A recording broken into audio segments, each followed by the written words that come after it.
This is the Star News Brief. I'm Joeli Regi. Several former principal secretaries and senior accountants who served in ex-President Uhuru Kenyatta's Jubilee administration are staring at possible graft investigations and prosecutions. A parliamentary watchdog committee wants the EACC to swing into action over alleged misuse of funds, flawed procurement and omissions believed to have cost the taxpayer millions of shillings. The National Assembly's Public Accounts Committee, in its new report, wants thorough investigations in key ministries where they believe taxpayers' money could have been misused.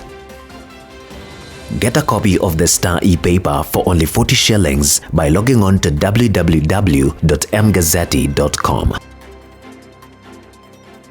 This country started on a good footing at independence with a progressive constitution that dispersed power and decentralized the administrative state and management of public resources down to the grassroots. In fact, the politics at the time was idea-based, with a competitive inaugural election pitting KANU and KADU, and the former carried the day in a fair and transparent manner.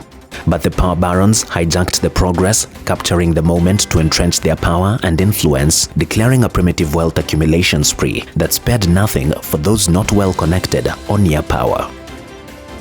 Broke Posta Kenya is on the spot for giving up key revenue sources, including ceding prime land to private developers without much return for taxpayers. A scathing audit report reveals that permanent structures have been irregularly erected on 10 parcels of land owned by the corporation.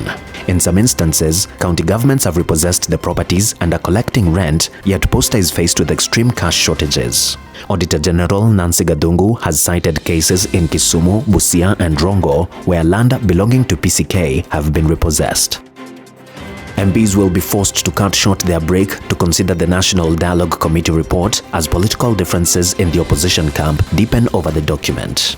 National Assembly Majority Leader Kimani Ichung'wah and his minority counterpart Opiyo Wandayi have signaled that MPs will be recalled from long recess to deliberate on the report. Both houses went on a recess last week on Thursday and are officially expected to resume sittings on February 13, 2024. The corruption case against Embakasi North MP James Gakuya and 13 others will resume for trial hearings on March 20, 2024 before a new magistrate at the Milimani Law Courts in Nairobi. New dates were agreed by the parties before Principal Magistrate Zipporah Gichana, who has now taken over the hearings of the matter. Gakuya and his brother Patrick Wairungi were charged alongside 12 other co-accused in August 2018 with fraudulent acquisition of public property, conflict of interest, conspiracy to defraud, and willful failure to adhere to procurement and disposal laws. Get a copy of the Star e-paper for only 40 shillings by logging on to www.mgazzetti.com.